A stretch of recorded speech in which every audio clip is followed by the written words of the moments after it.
I need to say this up front. People are twisting my words. That's what everyone does now, right?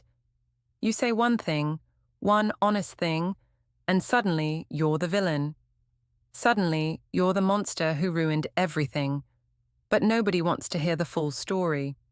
Nobody wants to understand context. I was pregnant, 7 months pregnant, hormonal, exhausted, swollen everywhere. You know what that's like? Your body isn't yours anymore. Your brain isn't yours. You say things you don't mean. You think things that don't make sense. I didn't mean it like that. I keep saying that, but nobody listens. So let me tell you what actually happened. Let me tell you my side, because apparently that doesn't matter to anyone anymore. Before we get into it, don't forget to like and subscribe, and hit hype to boost this episode. Drop a comment below with your city or country. I'm always curious where viewers are joining from. It started on a Tuesday night. Nothing special, just another evening at home. I was sprawled on the couch with my feet elevated because my ankles looked like balloons. My husband, let's call him Mark, was scrolling through his phone beside me. We'd been talking about baby names, normal couple stuff, sweet even. "What about Emma?" he suggested. "Too common," I said. "Olivia." "Everyone names their kid Olivia." He laughed. "You're impossible to please." "I just want something unique," I told him, rubbing my stomach. "Something that fits." Then we started talking about what the baby might look like. That's normal too, right? Every expectant parent does it. "I hope she has your eyes," Mark said. I smiled. "I hope she has your patience. God knows she won't get it from me." We laughed. And then, and I swear this came out of nowhere, just a random thought, I said it. "You know what's funny? If I'd had kids with my ex, they probably would have been way prettier." I laughed when I said it, like it was nothing, like it was just an observation about genetics, you know. Not even a judgment, just a fact. I even added, better bone structure, better eyes, the whole package. I was smiling, joking. The silence that followed should have warned me. Mark didn't move. He just kept staring at the TV, but I could see his jaw tighten, the way his fingers stopped scrolling, the way everything about him went completely still. "Babe," I said, trying to laugh it off. "Come on, I'm obviously joking." He turned to look at me, slowly, and his eyes. God, I'd never seen him look at me like that before. "Are you?" he asked quietly. "Of course I am. Don't be so sensitive." "So you're saying you wish this baby wasn't mine?" "That's not—" I sat up, frustrated. "That's not what I said. Why are you twisting my words? You literally just said your ex would make prettier children."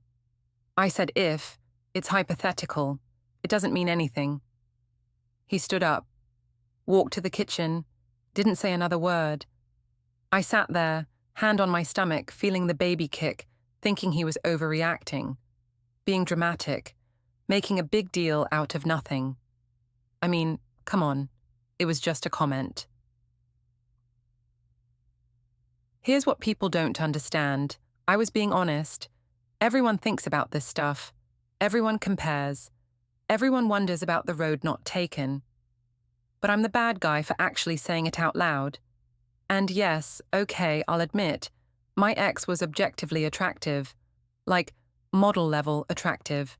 Tall, athletic, perfect symmetry.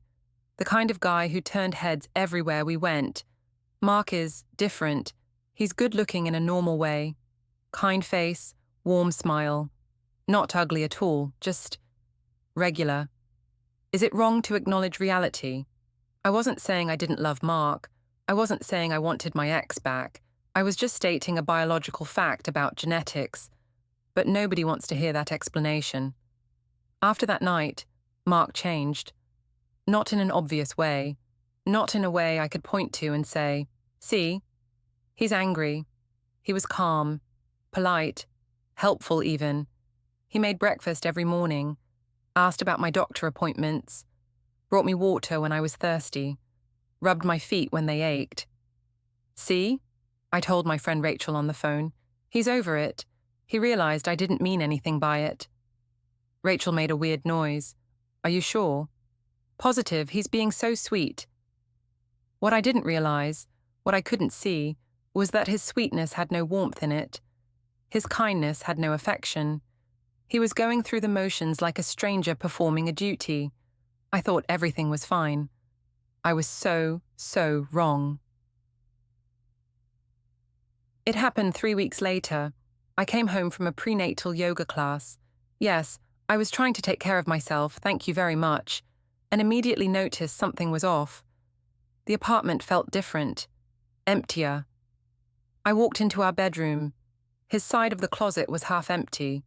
His favorite jacket, gone. His cologne, gone. The photos of us from our honeymoon that he kept on his nightstand, gone. My heart started racing. Mark, I called out. Mark. No answer. I checked the bathroom. His toothbrush was missing. His razor. His face wash. Panic rose in my chest. I grabbed my phone, ready to call him, when I heard the front door open. I rushed out of the bedroom. Mark! Oh, thank God, I thought... I stopped. Because Mark wasn't alone. Standing next to him, in my living room, was a woman I'd only seen in photos. Tall, elegant, beautiful in that effortless way some women are. Dark hair in a sleek ponytail, designer jeans, tasteful jewelry, his ex-girlfriend. My mouth went dry. What? I couldn't form words. What is she doing here? Mark set down 2 grocery bags on the counter, completely calm. This is Rebecca, he said evenly. She's joining us for dinner. Excuse me? Rebecca smiled at me, polite, warm, even. Hi, I've heard so much about you. Congratulations on the baby. I felt like I was going to faint. Mark, I said, my voice shaking, can I talk to you? Alone? We can talk right here. No, alone. He sighed but followed me into the bedroom. I closed the door behind us. What the actual... I caught myself, took a breath. What is going on? I invited Rebecca over for dinner, he said simply. Why? Why not? Because she's your ex. Because I'm your pregnant wife. Because this is insane. He leaned against the dresser, arms crossed. You said kids with your ex would be prettier. My stomach dropped. So I figured, he continued, if you can fantasize about a better genetic outcome, I can reconnect with someone who actually respected me. That's not... I wasn't... I grabbed his arm. Mark, please, I was joking. I didn't mean it. Didn't you? No. Because you said it so easily, so casually, like you'd thought about it a lot. I haven't, I swear, Do you still follow him on social media? The question caught me off guard. What? Your ex. Do you still follow him? I hesitated. That doesn't mean anything. Do you look at his photos? Everyone looks at... Do you compare them to mine? Silence. He nodded slowly. Yeah, that's what I thought. Mark, please. I'm not doing this anymore, he said quietly. I can't be married to someone who wishes I was someone else. I don't wish that. You literally said our baby would be prettier if it was someone else's. Tears started streaming down my face. I was hormonal. I didn't mean it. Please, you can't leave me. I'm pregnant with your child. I know, he said, and his voice was so cold it scared me. I'm not abandoning my child. I'm leaving you. The dinner was the worst experience of my life. Rebecca sat at the table, my table, in my chair, eating the food Mark cooked, laughing at his remarks like they were old friends catching up, which, I guess, they were.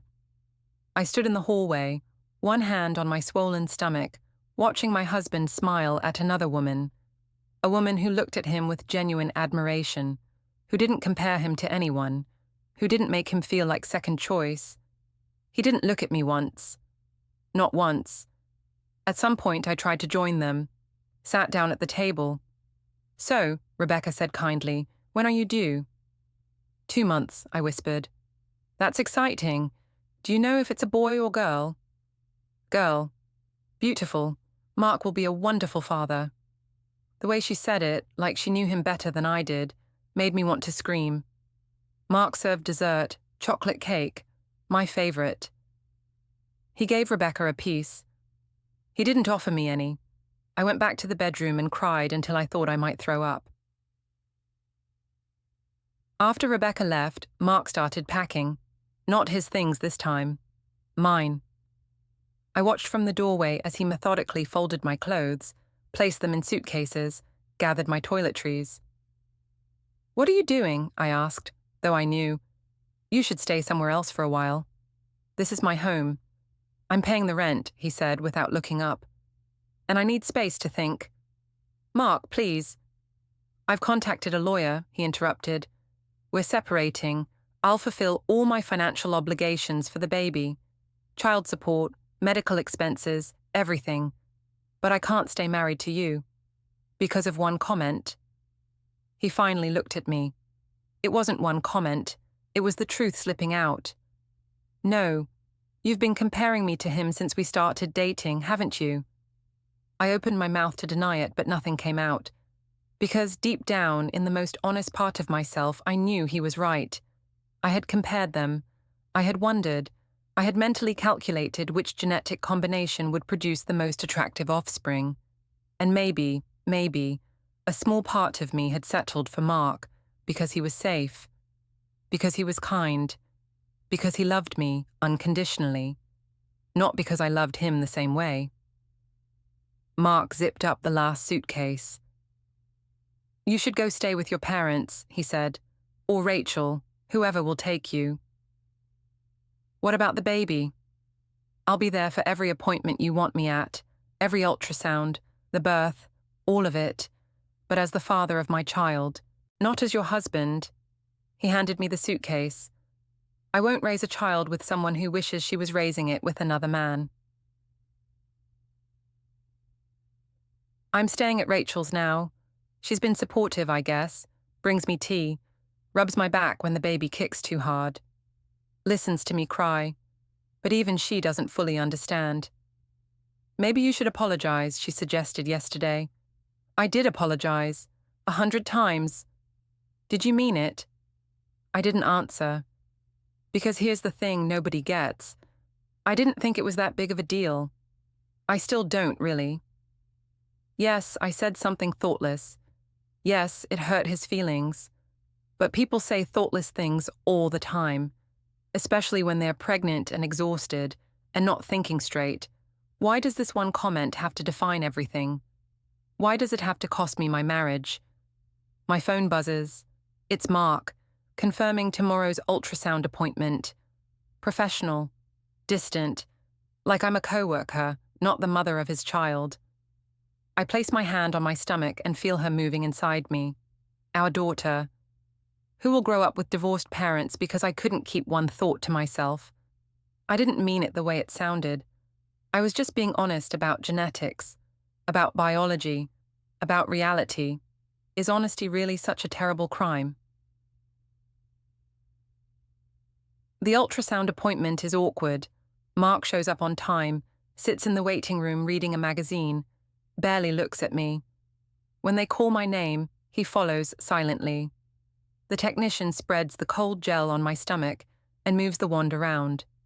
The baby's heartbeat fills the room, strong and steady. "Everything looks great," the technician says cheerfully. "Do you want to know the weight estimate?" "Yes," I say. "About 5 pounds, 3 ounces, right on track." I glance at Mark. He's staring at the screen with an expression I can't read. "She's beautiful," he says quietly. Not to me, just to himself. After the appointment in the parking lot, I try one more time. "Mark, please, can we talk about this?" "There's nothing to talk about." "There's everything to talk about. We're having a baby together." "I know, and I'll be the best father I can be, but that doesn't mean I have to stay married to you." Because of one stupid comment. "Stop calling it that," he says sharply. It's the first real emotion I've heard from him in weeks. "Stop minimizing it. Stop pretending it didn't matter." "I didn't mean..." "You did. You meant every word. And the worst part is, You still don't think you did anything wrong. He unlocks his car. You know what Rebecca said to me at dinner? He continues. She said I deserved someone who looked at me the way I looked at them. Someone who didn't keep one eye on the exit, wondering if they could do better. I don't. You do. You always have. He gets in the car, starts the engine. I hope your daughter inherits your honesty, he says through the window, and I hope she learns to temper it with kindness, because you never did. He drives away. I stand in the parking lot, 7 months pregnant, alone, watching the only man who ever truly loved me disappear around the corner. My parents think I should fight for the marriage. He's just hurt, my mum says. Give him time. But my dad is quieter about it, more thoughtful. What exactly did you say to him? He asked last night. So I told him. The whole thing. He was silent for a long time. Dad? Sweetheart, he said carefully, if your mother had said something like that to me while she was pregnant with you, I don't know if I could have gotten past it either. But I didn't mean... It doesn't matter what you meant. It matters what you revealed. What did I reveal? He looked at me sadly. That you've been settling. The baby is due in 6 weeks. Mark and I are working out custody arrangements through lawyers. He wants shared custody once she's old enough, wants to be involved in every decision, wants to be a real father, just not my husband. Rebecca and I follow each other on social media now. I don't know how that happened. Maybe he asked her to keep tabs on me. Maybe she's just being nice. Her latest post is a photo of her and Mark at a coffee shop. They're smiling. He looks relaxed, happy, happier than I've seen him in years. The caption says, "Good to have old friends back in your life." 83 people liked it. I scroll through my own feed. Photos of my growing belly, updates about the pregnancy, everyone congratulating me, wishing me well. But in every photo, I'm alone. I look at the comments under my latest post. My friend Sarah wrote, "You're glowing, so happy for you." But am I happy? I place both hands on my stomach and feel my daughter moving, strong, healthy, real. And I wonder what I'll tell her someday when she asks about her father. Will I tell her the truth? That I said something so careless, so thoughtless, that it destroyed my marriage before she was even born? Or will I tell her the version I want to believe? That her father overreacted, that he couldn't handle honesty, that I was the victim of hormones and bad timing? I don't know. What I do know is this: I didn't think one comment could cost me everything. I didn't think honesty could be so expensive. I didn't think comparing him to someone else, out loud, in front of him, while carrying his child, would make him realize he deserved better than me. But it did.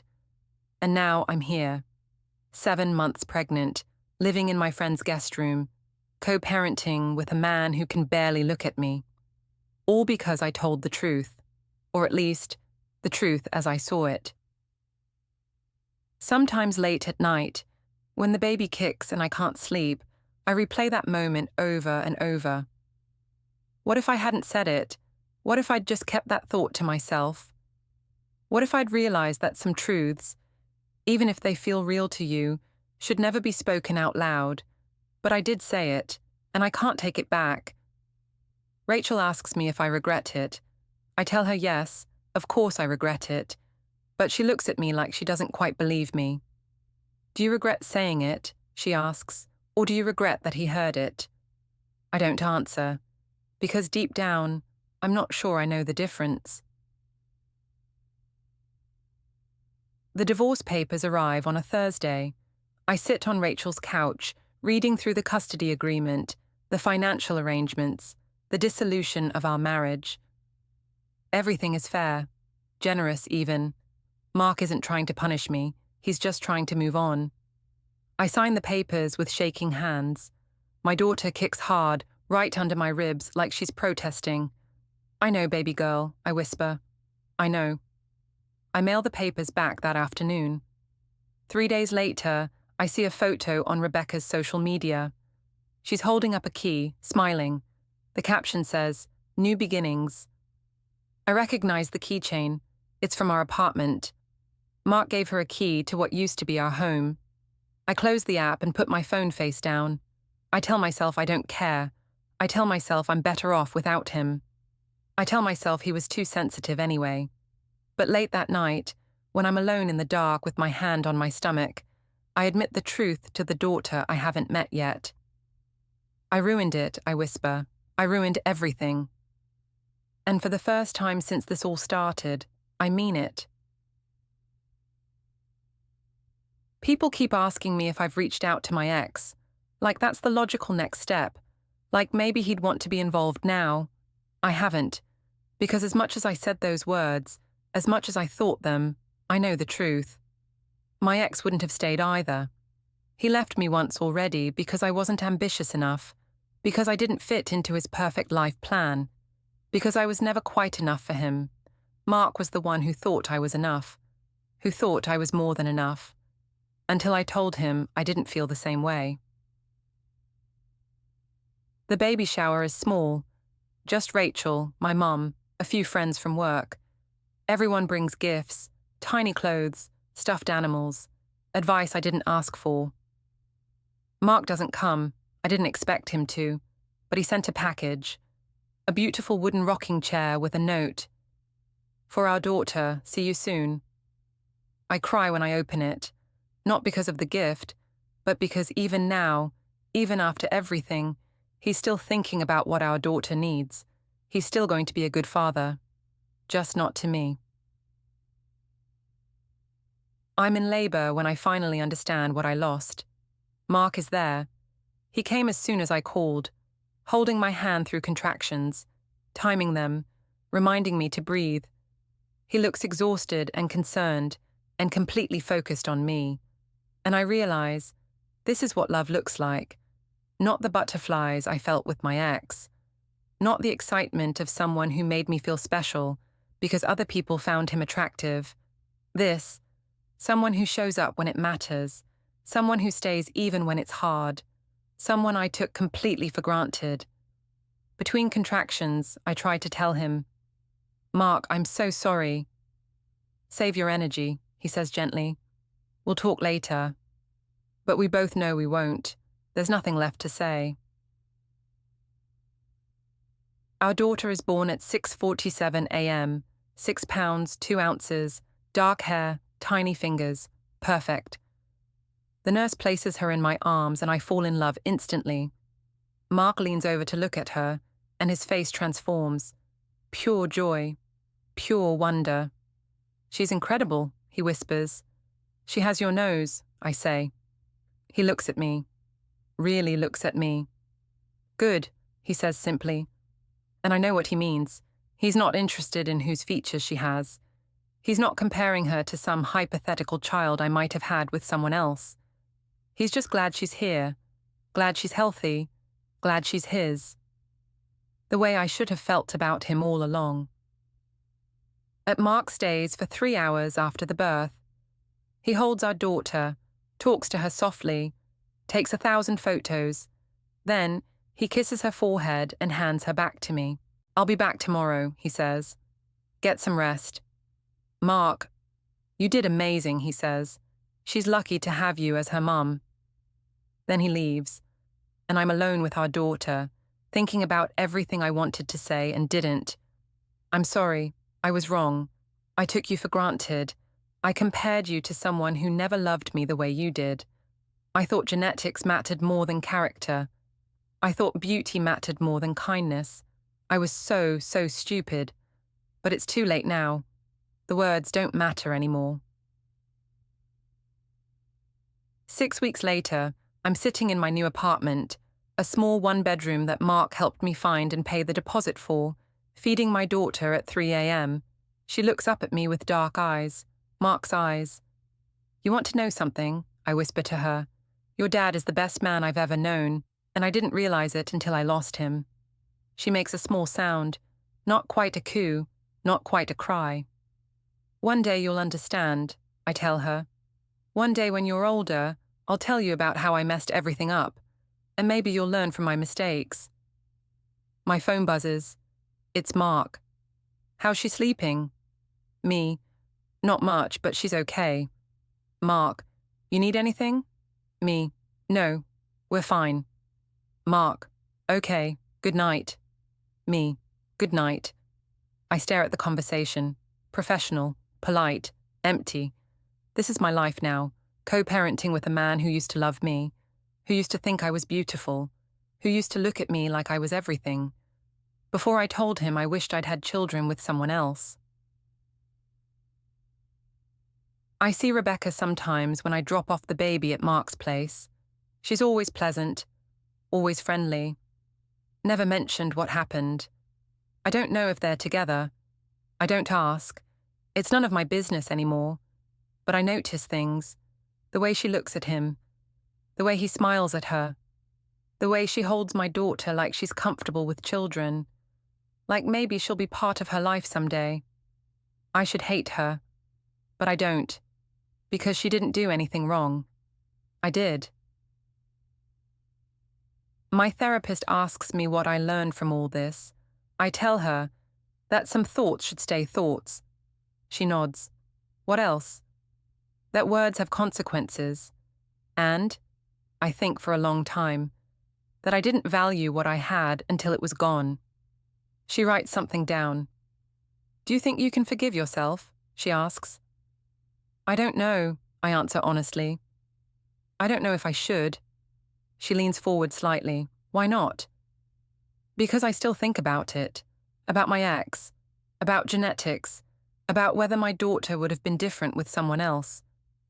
And what do you conclude when you think about it? I hesitate. This is the part I've never admitted out loud. I conclude that I was probably right.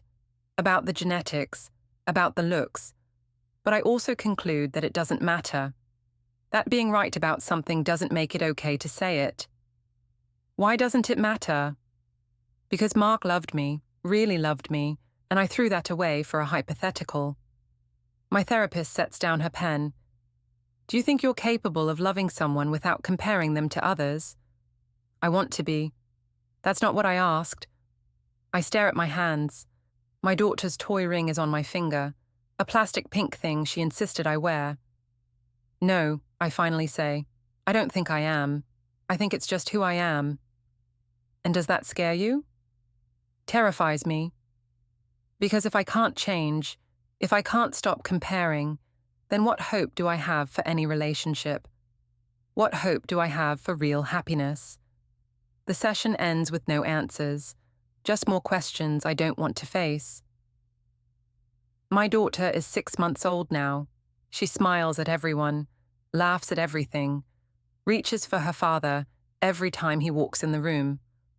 Mark is an incredible dad, patient, attentive, present in every way that matters. He just finished setting up her room at his place. Showed me photos. It's perfect, carefully decorated, full of love. I wonder if Rebecca helped. I wonder if she reads to my daughter at night. I wonder if my daughter will call her something special someday. I wonder if I'll have to watch my own child love another woman the way she should have loved me exclusively. But I guess that's what I deserve.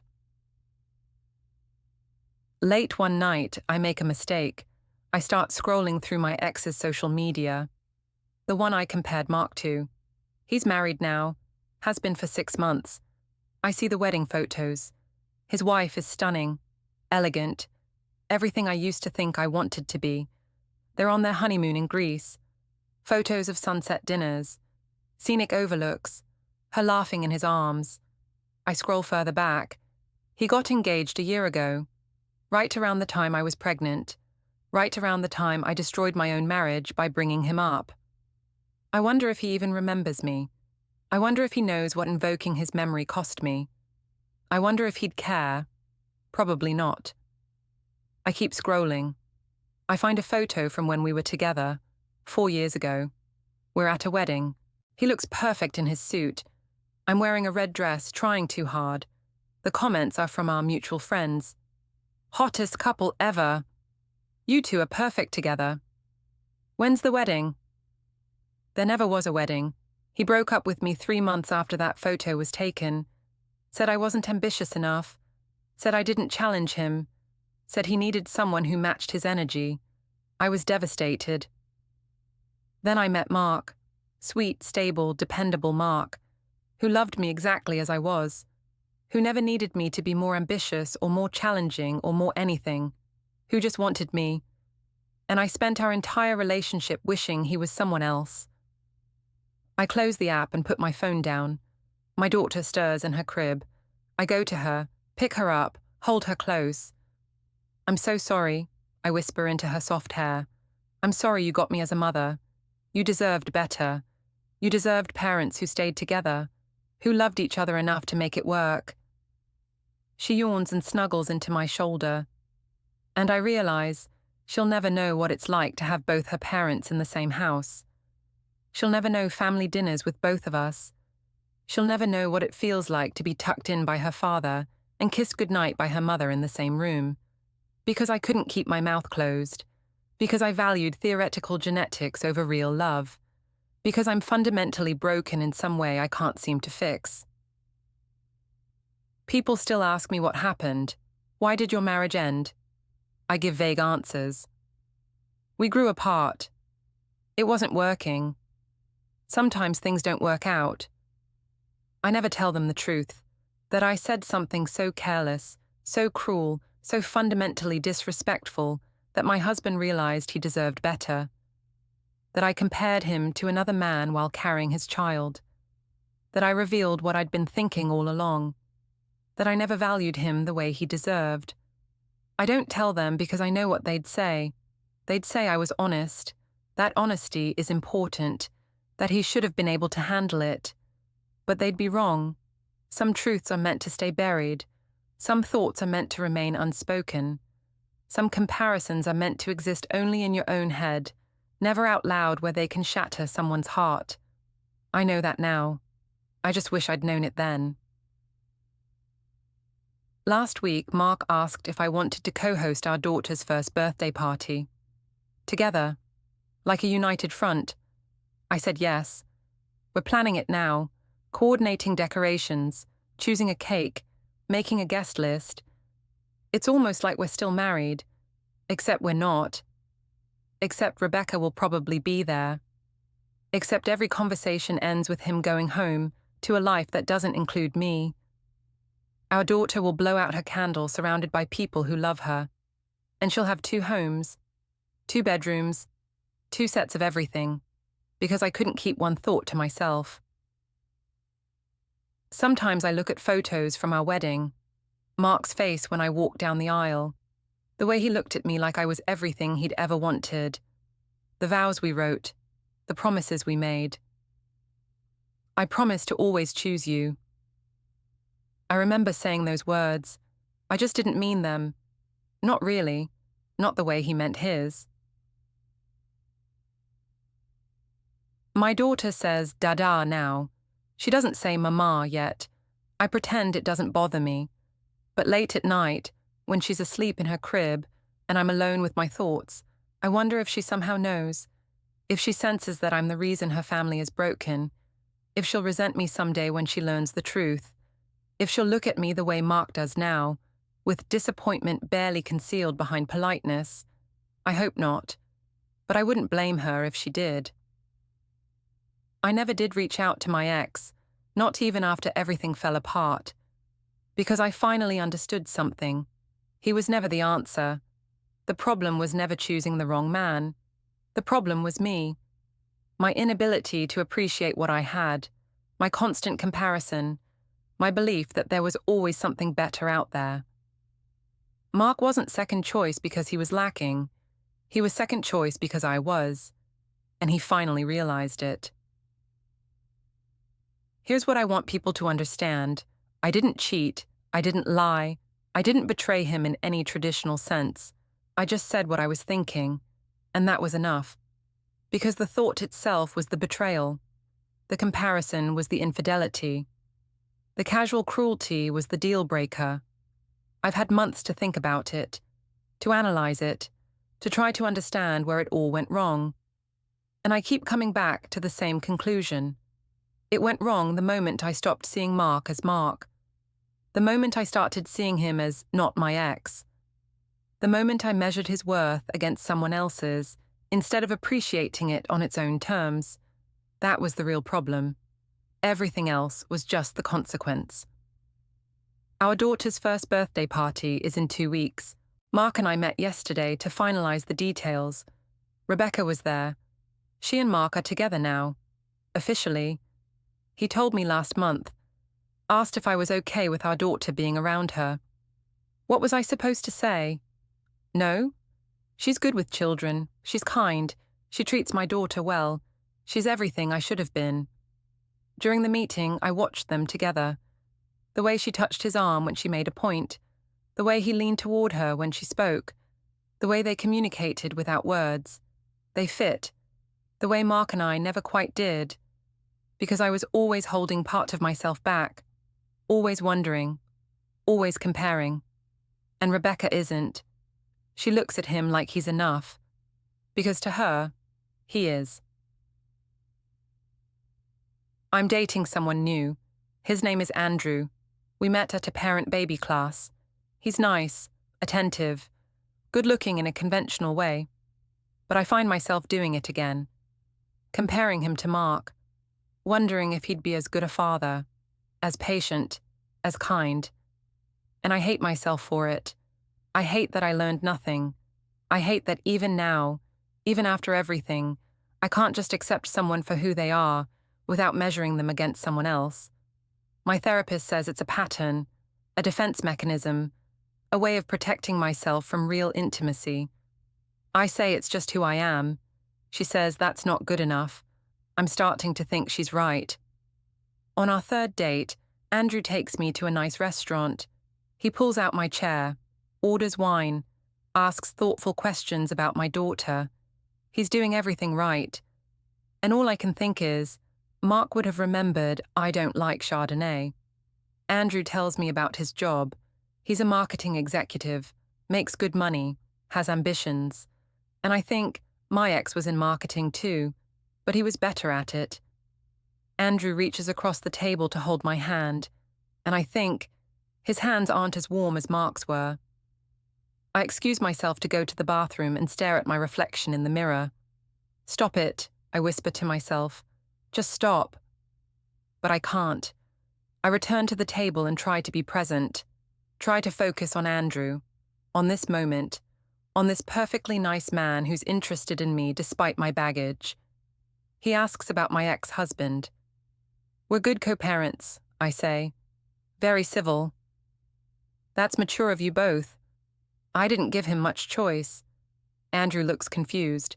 What do you mean? And for a moment I consider telling him. The whole story. What I said, what I did, what I lost.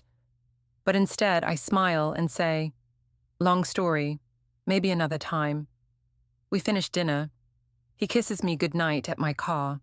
It's a perfectly nice kiss, and I feel absolutely nothing. I drive home wondering if I'll ever feel anything again, or if I broke that part of myself when I broke Mark's heart. The next morning, Andrew texts, "Had a great time. When can I see you again?" I stare at the message for 10 minutes before responding. I'm not ready for this. I'm sorry. He's understanding. Wishes me well. Says to reach out if I change my mind. I delete his number, because I know I won't change my mind. I know I'm not capable of being with someone without destroying it, and Andrew deserves better than that. The birthday party is beautiful. Mark and Rebecca decorated the backyard with balloons and streamers. There's a bouncy castle, a petting zoo, a professional photographer. Our daughter is in a tiny pink dress, frosting all over her face, laughing at everything. She's perfect, happy, surrounded by people who love her. I take photos, smile for the camera, play the role of the cooperative co-parent, but inside, I'm breaking, because I'm watching my ex-husband and his new partner create the life I was supposed to have. I'm watching my daughter beam at them both. I'm watching what could have been if I'd just kept my thoughts to myself. When it's time to blow out the candle, Mark holds our daughter. Rebecca stands next to him. Everyone sings happy birthday. and I realize they look like a family.